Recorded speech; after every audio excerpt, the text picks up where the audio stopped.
Sinabi ni Giselle na kailangan nilang bantayan ng maigi itong si Moira nang sa ganun tuloy na nga itong makulong. Kailangan 24/7 ang magbabantay sa kanya. Nang sa ganun makasigurado sila na itong si Moira ay hindi na makakagawa ng kasamaan at hindi na makakatakas. Dalang-dala na umano sila sa mga pahirap na ginawa ni Moira na walang katapusan. Hindi naman kung ganun, yun ang sabi ni Lynette. Ngunit ang hindi nila alam na ang Moira na nasa ospital ay hindi pala totoo. Huwad lamang ito. Clone lamang ito ni Moira. Kasama talaga sa kanyang plano ang linlangin ang mga tanyag nang sa ganon hindi na siya hahabulin mga pulis at tuluyan siyang makapagsimula ng panibagong yugto. Kaya naman itong si Nerissa, kung inyong napapansin, ay kasama din siya sa plano dahil gusto nila na makita na talagang totoo na si Moira dahil nga sa presensya nitong si Nerissa. Wala silang kamali-malay sa mga nangyayari. Nang naka-briefing ang mga nangyayari dito kay Nerissa, kung kaya't agad-agad nakapunta na siya sa ospital upang magpanggap na concern sa kanyang kaibigan na si Moira. Ngunit alam niya na hindi si Moira yon. Nagkukunwari lamang sila at nagpapanggap.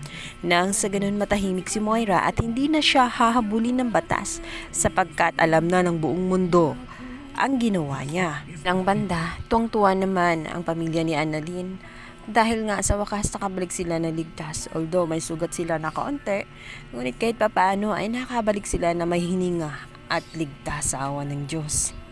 Ngunit isang balita naman ang sasalubong dito kay Annalyn.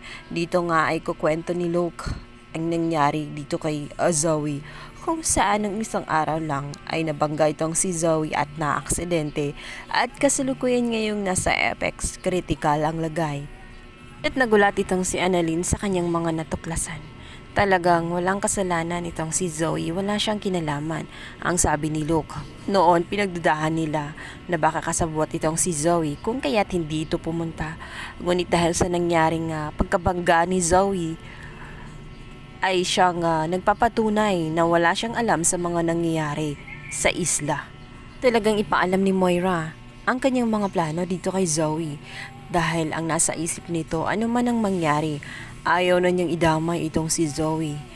Tutala, buhay naman niya ang nasira, ayaw na niyang ipahamak ang kanyang anak dahil naisip nito na ilang beses na nga itong napapahamak ng dahil sa kanya.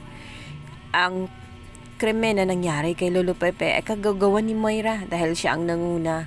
Kung hindi niya kinidnap ang matanda, maaaring hindi mapipilitan si Zoe na puntahan ang kanyang lolo dahil naawa siya rito, ngunit nauwi din sa aksidente dahil sa emosyon na dala nitong si Zoe.